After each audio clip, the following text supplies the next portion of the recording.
Hey everyone, welcome back. I'm so excited to have Brian Andrews and Jeffrey Wilson here.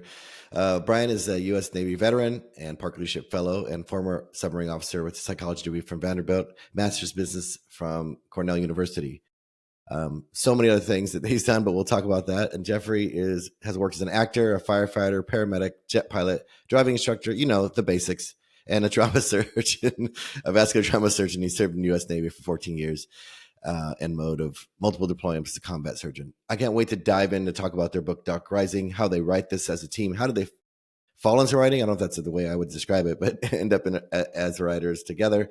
And we're so glad you're here. Thank you for being a part of the show. Hey, thanks for having us. We're really looking forward to it. Yeah, I don't get to interview authors who've co-written things very often. And when I do, I'm always so curious about the process. But let's talk about your sort of parallel crossings. How did you end up being writing partners? How did this all come to be? Brian's a bit of a stalker. So we were writing individually at the time we met. We met at I don't know if you're familiar with International Thriller Writers. I'm sure you are, and Thriller Fest. We both were there I think when we met, that was our first time there. So I know it was mine. So we were debut authors the same year, and we met and became friends. Just because, we had similar backgrounds and both Navy veterans, both dads, both husbands. Our families are important to us. Our faith is important to us. So we just hit it off. And it was a few years later that we decided to write together. I say we decided to write together. There's more to that story. I'll let Brian tell that part. But we became friends first. And once we decided that we were going to do this thing, we went into it sort of knowing, well, we're either going to become better friends or we're going to destroy this friendship forever. We'll see which one happens. So it turns out we wound up being even better friends. Right. How about from you, Brian? I think what's really cool about our partnership is just this idea that, it sounds like something you say on an interview, but it's the truth for us, which is it just reflects sort of our military ethos and sort of upbringing. I mean, we always say that you can't drive a submarine. One man can't drive a submarine by himself, and one SEAL can't take a target and bag an HVT by himself. So, everything in the military is done as a team, and writing is, traditionally sort of a lone wolf activity. And it's a lonely activity. I mean, hold up in your office or wherever you like to write by yourself, no feedback, sort of just trudging along on this journey. And there seems to be this romantic element. We like to think of Hemingway, this romanticized version of him like punching out the great American novel on his typewriter. But the reality is, there's lots of times where you just wish you had a buddy. And that's what we have. I mean, it's like a business partner, a best friend, a workout buddy, like all rolled into one. And so for us, it's a lot more fun. We both wrote books by ourselves. And, we've been doing this now for 10 years as Andrews and Wilson.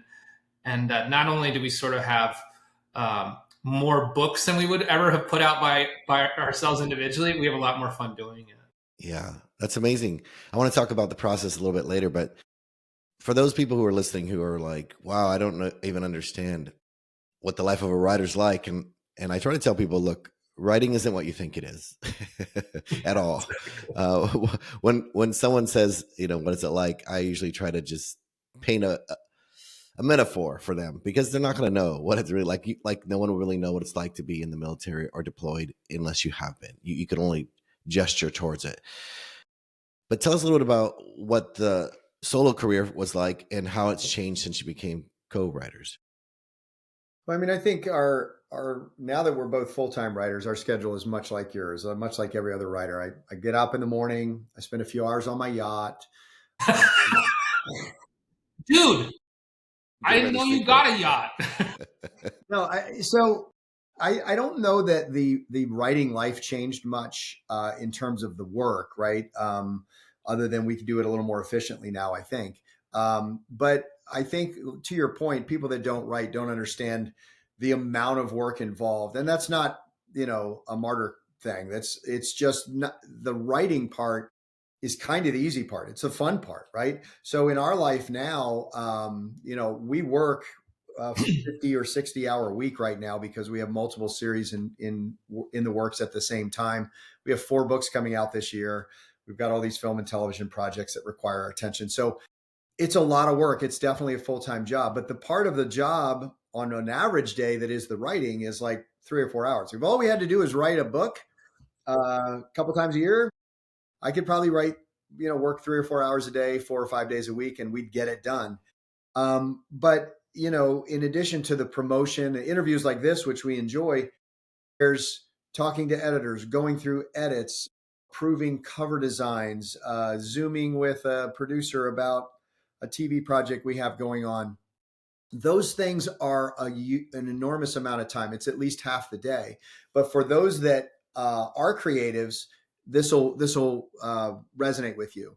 When I tell this to my kids all the time, when you're sitting down and writing and you're in the middle of something and there's an interruption, that 30-second interruption is not a 30-second interruption. I keep telling my kids this, like, when daddy's writing, you got to leave him alone. It'll be like, hey, just real quick. It's only going to take a second. And they leave and they don't understand. You just added 45 minutes to my day because I got to get back into my story. I got to read what I already wrote. I was like in this universe and you sucked me out of it. And so the business side of writing is that time suck. It's not that we mind doing it. It's just that if you don't budget your time so where you have huge blocks for just the creative, it can really, really mess you up because you're constantly trying to get back into writing, back into your story. So it's a full-time job like any other job. There's things you love about it. For me, it's the creative side. There's things that are less enjoyable, but you do them because it's part of the business. So it's a lot like running a company, I think. You agree with that, Brian? Yeah, I think that the company metaphor is even more than a metaphor. I mean, it's being a writer is a small business. You're exactly right. And so, having I have an MBA. I went in the entrepreneurship direction after I got out of the Navy before I started writing. And you know what? I'm grateful that I did because, when I was running that small business, I had to be the accountant, the marketing department, the lawyer, the sales guy, the troubleshooter. You had to put on all these hats to make your business run. And if you can grow your business and hire people, then you have to manage people. And so as a writing team, as Andrews and Wilson, we have all these other elements of the business too. We are the lawyers. We've got to read all of our contracts and we have to figure out a marketing plan and a promotion plan. And we have to do outreach and we do mentorship and we do money management and we have to do strategy for where is our brand going next. And so, like Jeff said, in addition to just the interactions with all of our partners, there's a lot of strategy and we have to execute on that strategy. It wasn't an accident that Andrews and Wilson has gone the direction that it has and that we've built our brand. This was very intentional and it took many years to execute. So I can't imagine being a writer trying to do that by yourself. It would be quite a harrowing proposition. Yeah.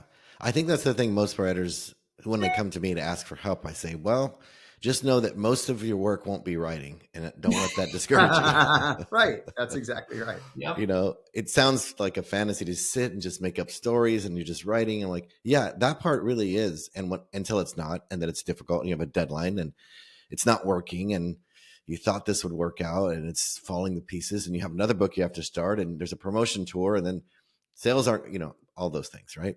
That's what. Yeah. And I think like you're saying, when you so any aspiring writers that are listening, if you're feeling overwhelmed, if you're feeling that way, if you're feeling disappointed and feeling like this is not what you expected, you're not alone.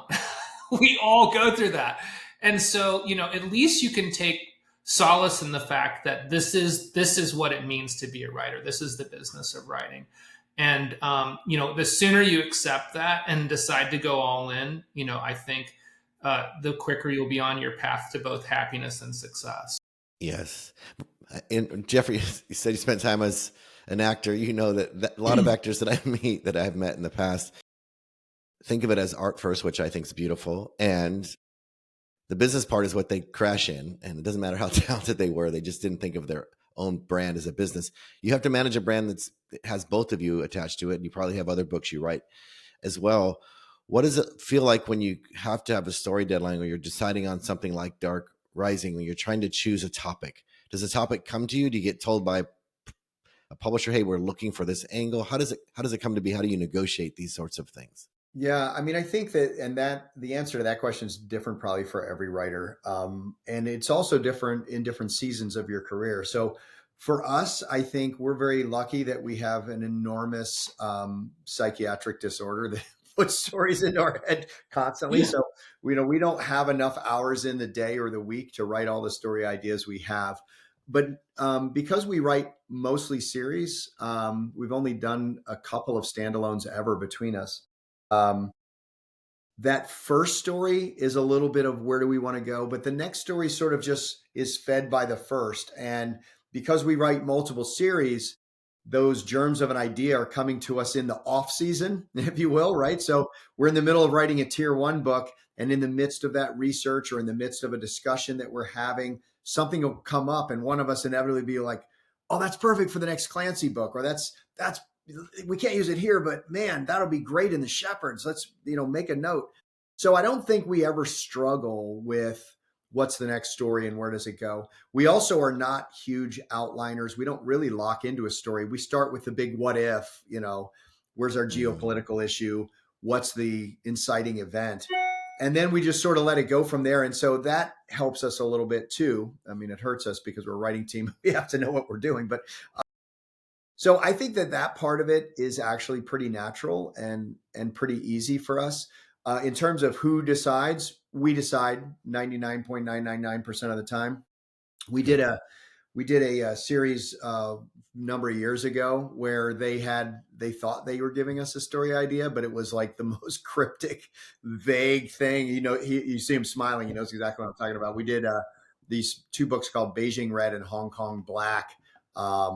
And these books were contract books, and they said, we have an idea. I was like, oh, what's your idea? What if there were bodies washing up on a shore somewhere in China, and then something with the Terracotta Warrior Museum? That's your idea. So even then, it was pretty much on us. So the stories come from us, and even the stuff we do with estate work. So we have an enormous amount of autonomy with the Clancy estate. Yeah, they have to approve everything, but they don't shoot us story ideas and say, we want you to write in this geopolitic, or we want you to write here. We give them a little 1-page, hey, here's where we're going to go with the next book. And if they hate it, they can say, no, please don't. So far, they've never done that. Same thing when we wrote a book in the W.E.B. Griffin estate. We wrote 1 book for them before Jack Stewart took that over. So they gave us freedom. So the stories come from us. We've never had a publisher that I can think of say, here's what we need you to write.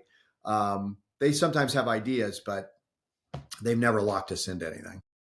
Yeah, that's helpful to know. So let's start with Dark Rising. I don't want to spoil anything. I really enjoyed it, and I was this sort of Tom Clancy thriller. I was like, ooh, I might have been not the perfect host or the best one because I've never read Tom Clancy. So I was like, this will be interesting. But I really got lost in the very beginning. I was hooked. I was like, okay, these 2 know how to get an emotional hook, because I obviously don't know anything about the military or any of these books. So I have to stay tuned, right? I have to care. Where do you find, if you're pantsers like I am and I write, I tend to just let the story tell me what's happening. I have a vague understanding of who's who and where they're going, but I like to be surprised. But not everyone feels that way. I like to get pissed at a character or surprised or challenged or things like that. How do you let a story start to evolve when you're both working on it? So like Jeff said in the last question, we're pantsers too. I think that's the most fun part is, and as since you're a pantser, you know exactly what I'm talking about. I like what you said. You like to be surprised, and our characters constantly surprise us. And Jeff also made that joke about psychopathy. I think about that a lot. Like, is it strange that we don't know what our characters are going to do? Is it strange that when you start the chapter, you're like, well, I know this chapter is going to be an op, or there's going to be an interaction between these 2 characters, but I have no idea what they're going to say. And for me, that is definitely the most fun part of the job. Is it keeps it interesting. I'm surprised every day when I'm writing, and I think that the important what that's taught me is that, these characters do have sort of lives of their own, and their lives and their decisions really matter to them. It's important to them. And just like everybody, I think we all get very lost in our own headspace. And if you can get lost in a character's headspace, you truly become that character and you're not yourself in those moments. And that's when I write my best. Yeah. I love that the characters will sometimes, this again, this probably you will believe us because you do the same thing.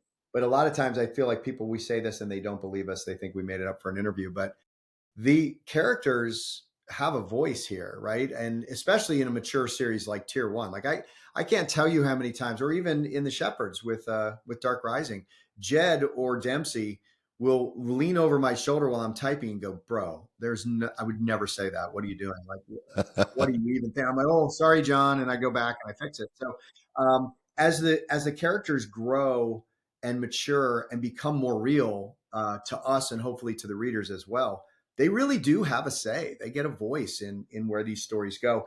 And then from the other side of that relationship with the characters, you get to know them, right? Like I know John like he's a real person. Like I grew up with him and spent time in the teams with him even.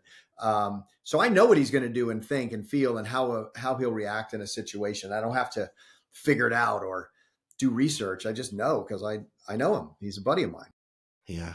And what's weird is that since there's two of us writing, you would think that we would each have a different interpretation of these characters. Because see, what's important for your listeners to know is that we both write all the characters. We change point of views. It's not just Jeff writing one character and I'm writing another. We change point of views in every book. And so it's funny because like with Katie Ryan, we talked about her and we both started writing, and this is in the Clancy series. We both started writing her and it took us a couple of chapters. We each were in our heads. It took us a couple of chapters to dial in. And you would think that over time we'd constantly be calling the other guy and be like, dude, like he said, one of us would say, she'd never say that. I don't think this is what she'd do. This is not how she is. But we sort of come to this merging. It takes a couple of chapters each. And we come to this merging. And then after that, like there's a lot of consistency between these characters. So like, I think the John Dempsey that I know is the same John Dempsey that Jeff knows, which is interesting, weird. Brian. I never really thought about it that way. You would think, like, if I had never been a co-author, I would think that as you write, it would diverge, right? Yeah. But it doesn't. You're right. It is a convergence. Like we start maybe out here, Yeah. but within no time at all, it Yeah. converges into a single seamless character. That's Yeah. interesting. I never thought about it that way. You know what? That's interesting. And readers feel that. They sense that they know this character the way you know it. So they expect certain things, and so does the character. It's telling you, this is what I would do. You're like, Yeah. oh, don't do that. Okay, well, here we go. So let me ask you this. When you put these books in these situations, like you said, to start the opening chapters or whatever, and you go, oh, here's the op, it's happening. I can see it unfolding already. Where do you allow your curiosity to unfold? Because as former military, this is your jam. You get put in a situation, you have zero control and choice over it. You have to, this is going to get executed whether you want to or not. And there's certain things and certain people on your team, you have to watch because they're going to act a certain way. And, all these things start to happen. Is that how it works when you're on the page too? You just that there's certain behaviors of people on the team or in the scenario that are going to unfold. Yeah, I think so. We talked briefly about the what if, and I know you write, if you're a pantser, you do the same thing. Like, what if this happened? And then off you go and you start writing. And if you don't have that, like the guardrails of that universe is exactly what you're saying. Some of it is character driven. Some of it is universe driven, right? Some of it is the geopolitics, since we write thrillers. Some of it is geopolitic that you've either created or is in the real world. And so those guardrails, I think for some people that may be a struggle to constantly remind yourself what those guardrails are. But when the universe and just like the characters, when the universe becomes very real, it just happens kind of naturally. I mean, I don't want to sound lazy, but it's not a lot of work to say, oh, this is how this has to evolve because of the guardrails of the universe that we've created or the geopolitical situation, or as you said, my favorite part, the characters. Hey, in Shepherds, Johnny's the one we got to watch, right? Because like, so what's Johnny going to do here? And Jed is thinking it, Brian's thinking it, we're all thinking it, right? Somebody Yeah. keep an eye on Johnny. So I think that it's easiest if you don't overthink it and you just sort of let yourself truly be immersed in the universe, let it become real for you.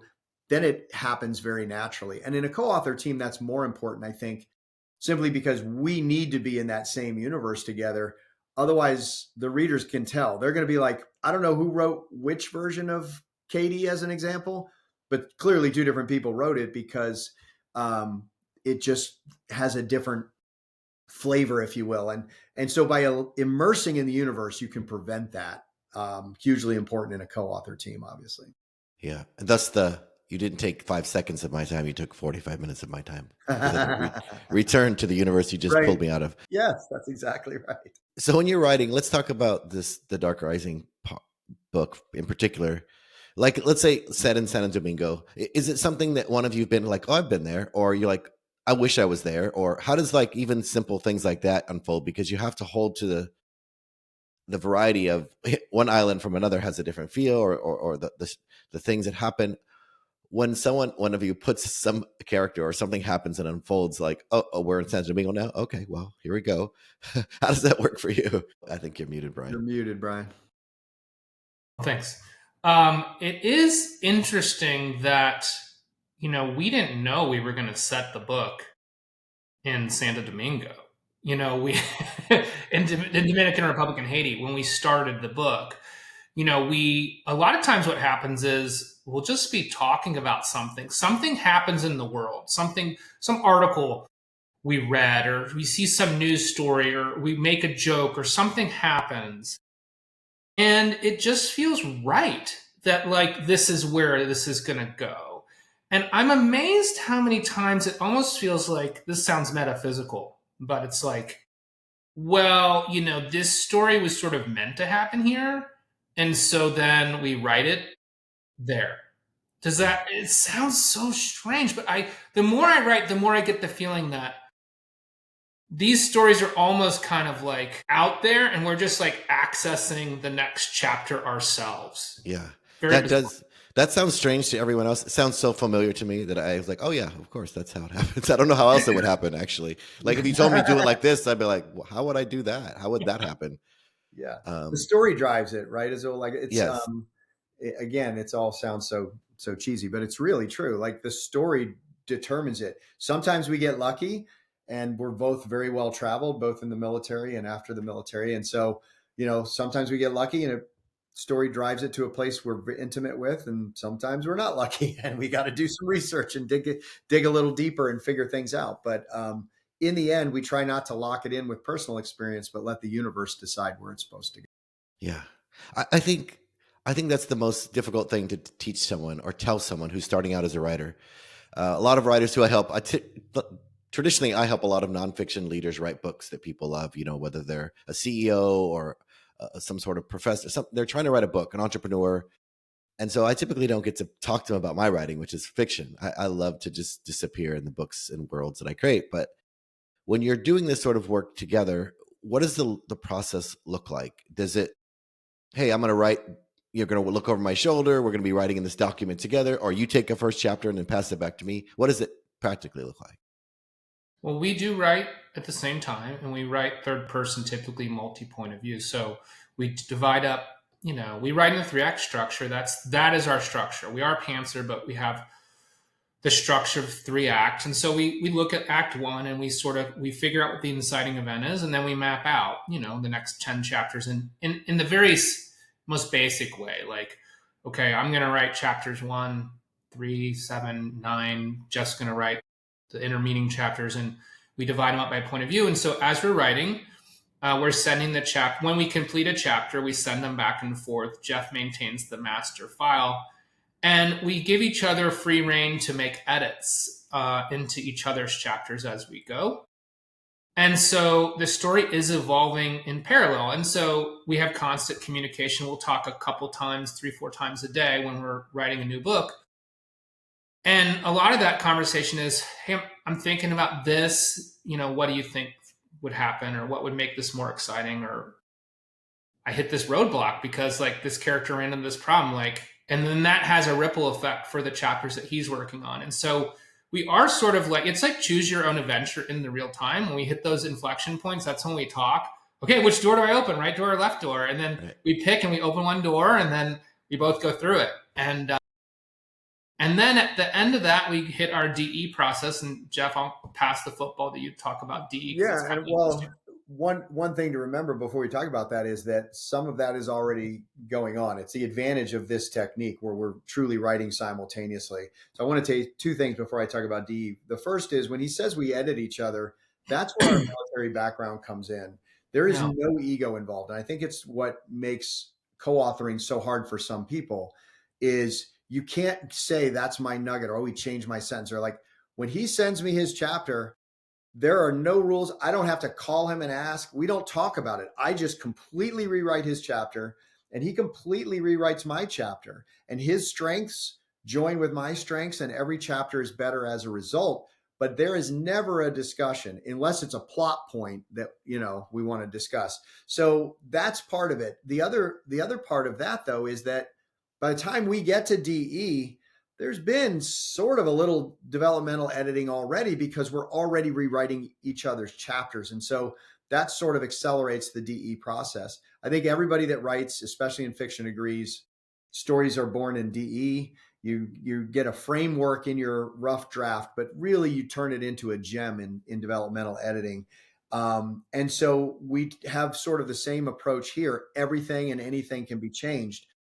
What we do different in DE is we don't do it simultaneously. Part of that is logistical because that was another book, right? So we have to, the last few years, we've had to write a full-length novel about every 16 weeks. So there's just not logistically an opportunity for us to do that. So one person makes the first pass, and then we send it to the editor. It comes back. The next person makes the second pass. We'll send notes along to each other, but one guy is making a front-to-back pass in developmental edits. But the same rule applies. Anything and everything can be changed and tweaked however the person working feels. And that requires an enormous amount of trust, a brotherhood, look, human mission before self. We write it in our books, but we bring it to the work that we do. It's not about Brian. It's not about me. It's about us as a team producing the best book we can. And if I change one sentence and it sells 2 more books, well, that's $3.40. So that's real money, and let's make that happen. It's a lot like parenting. Like my wife doesn't raise 2 of the kids and I raise 2 of the kids, right? Like together we bring our strengths to the table and hopefully turn out a decent human being for each and every one of them. And that's how we approach the writing and the editing process. And I think that that's an important paradigm, even if you're a solo writer, is to embrace this idea that your goal is not to write the perfect sentence. Your goal is to write the best book possible. And that's our ethos, is by the end of the day, we just want to be proud of the book and know that our contributions, our individual contributions, all mashed together resulted in the best damn book possible, the most exciting, the most suspenseful, the most emotionally moving.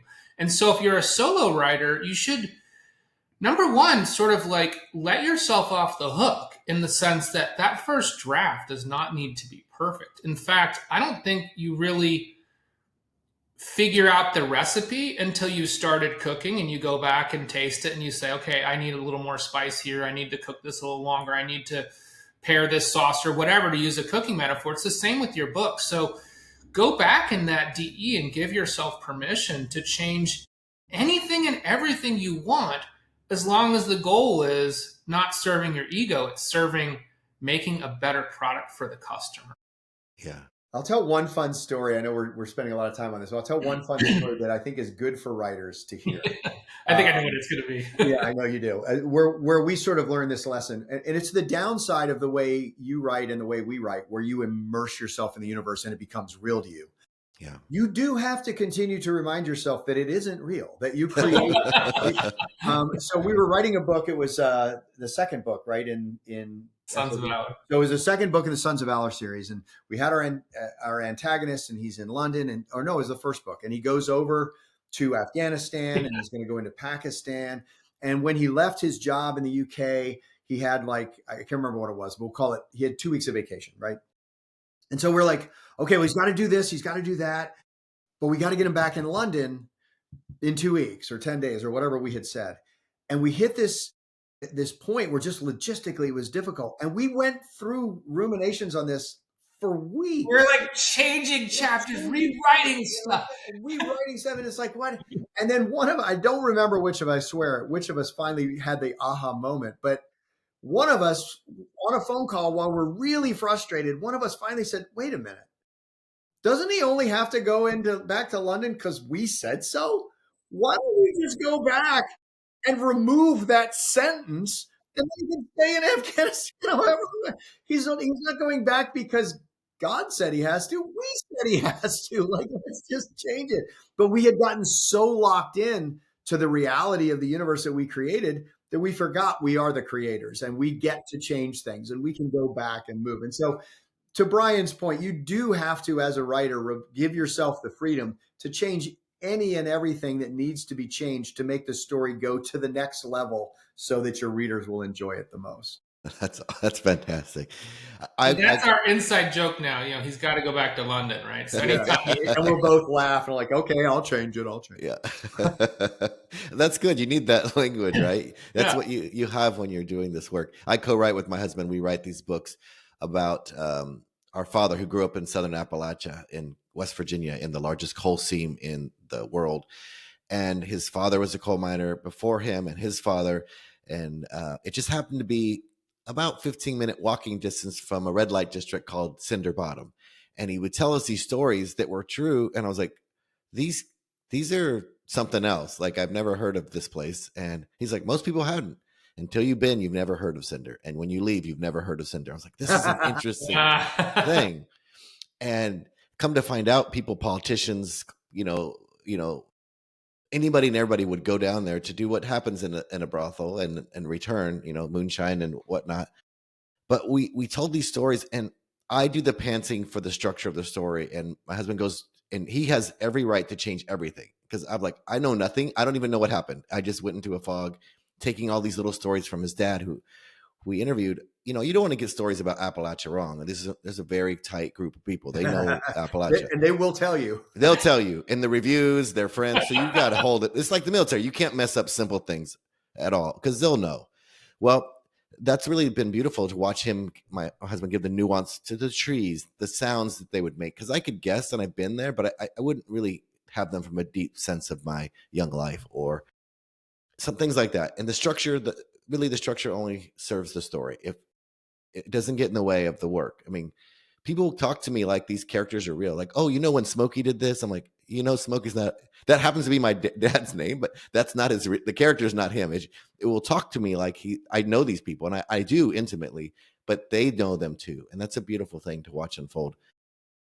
As you're doing this work together, do you ever feel like a sense of needing more freedom on the page than you have? Or you're like, no, this is our jam. This works really well for us. Well, I think we might feel that if we only wrote one series and one character. We'd feel locked into, I want to explore other thoughts and stories and humans and stuff. But we write multiple series, and we also write short stories. And the short stories are super fun for us. And I feel like we've even been talking about, we love the Clancy book we're working on right now. We're writing into the climax. It's exciting.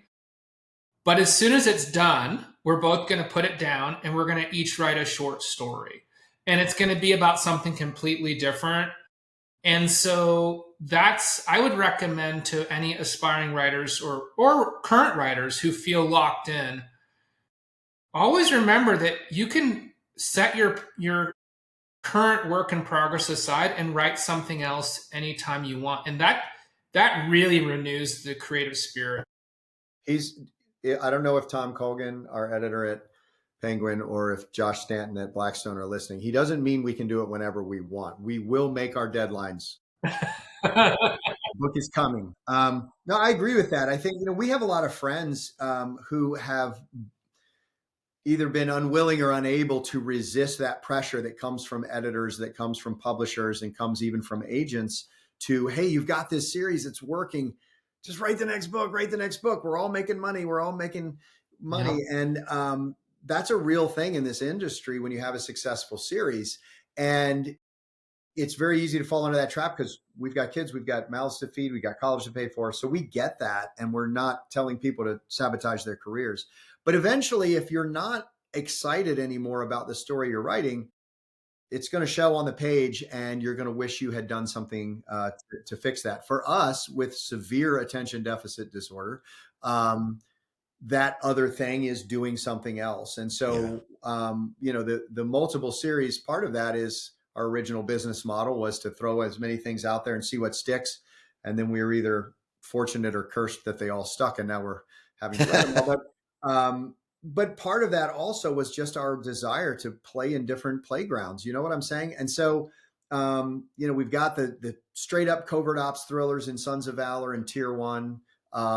We've got the big geopolitic in the Clancy books now.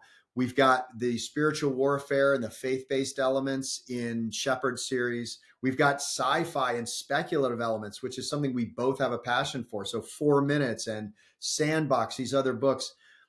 I'm not trying to list our bibliography here. I'm just simply saying that as a writer, those writers that are listening, if you're bored with what you're doing, the reader will tell. And you need to make sure that's not happening. And if that means setting that series down and making them wait for an extra year so that you can do something you're passionate about, you will be glad you did it because the thing you have passion for is going to be the best work. Mm-hmm. And so we were able to resist that. And we have friends as well. Andy is a great example, right? Who was writing a great thriller and he wanted to do a historical thriller instead, a World War II historical fiction book, and everyone told him not to. They were like, "Yeah, this is Andrew Gross."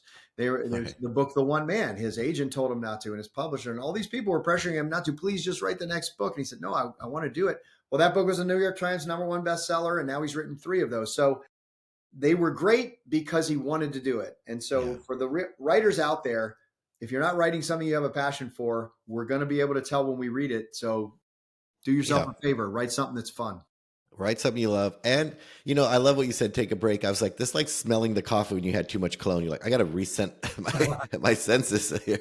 Like, I got to, like, am I still living? Like, what? Everything's smelling the same. Am I still alive? Have I dissolved into the book?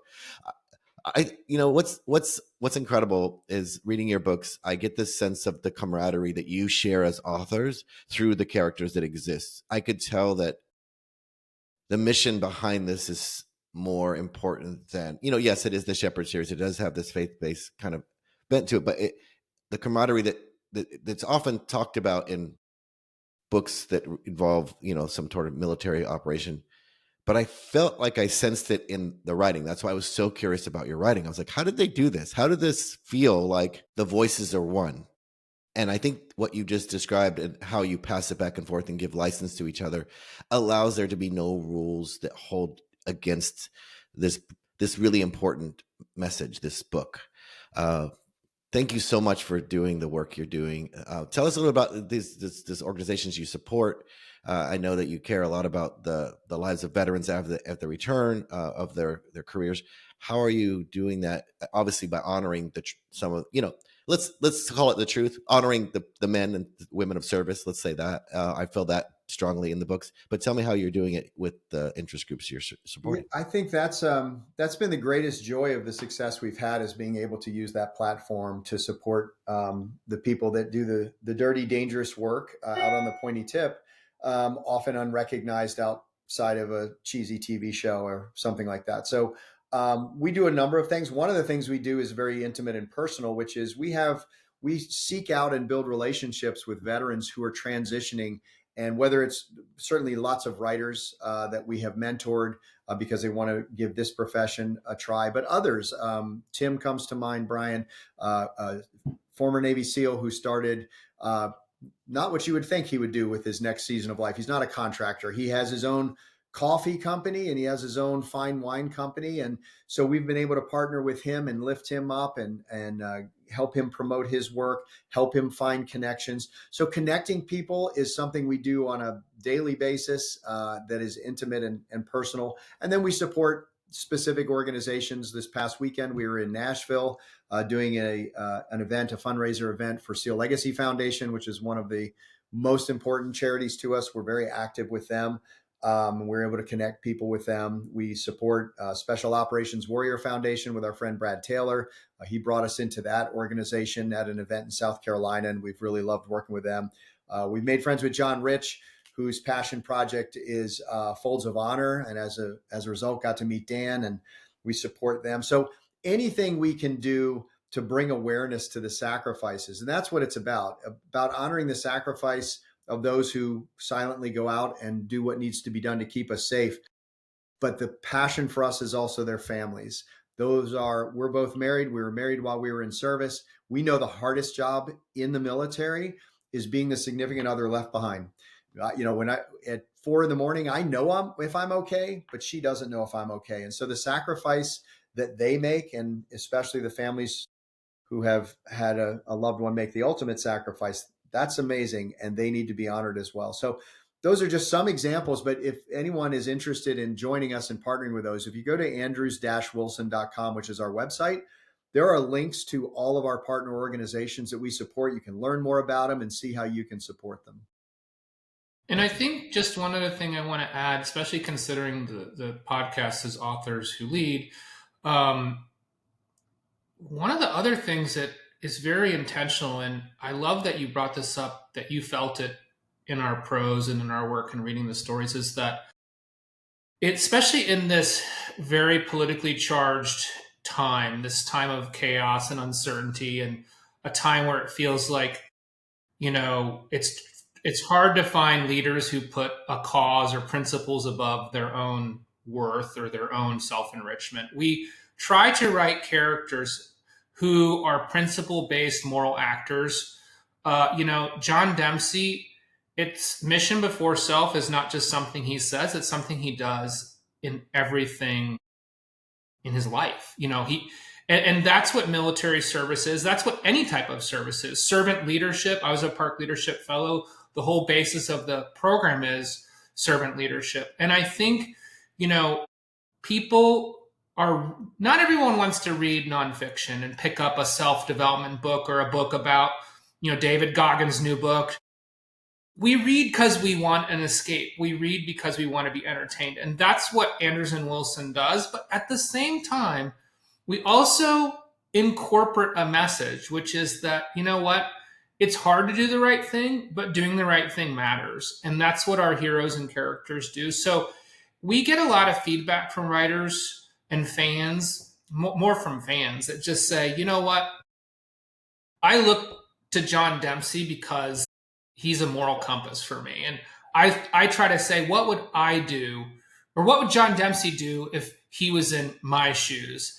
And that's the greatest compliment that we can get, is that, okay, yeah, it is fiction, but it's doing something. That's amazing. Thank you so much for sharing that. And I could definitely sense it, the sense of the moral compass and the importance of the work, the unsung heroes that are out there that won't ever be able to share their truth and story. Thank you for honoring them through fiction and being Authors Who Lead as well. We really appreciate you. Go find Dark Rising wherever you buy books, as well as all the other books. You go see to their website. We'll link in the show notes how prolific they are. Thank you both, Jeff and Brian, for being here. It's been an honor. Thanks for having us, man. It was great to meet you. Yeah, great to meet you. Have an amazing tour, and I appreciate you sharing having one of the stops be here. Thanks.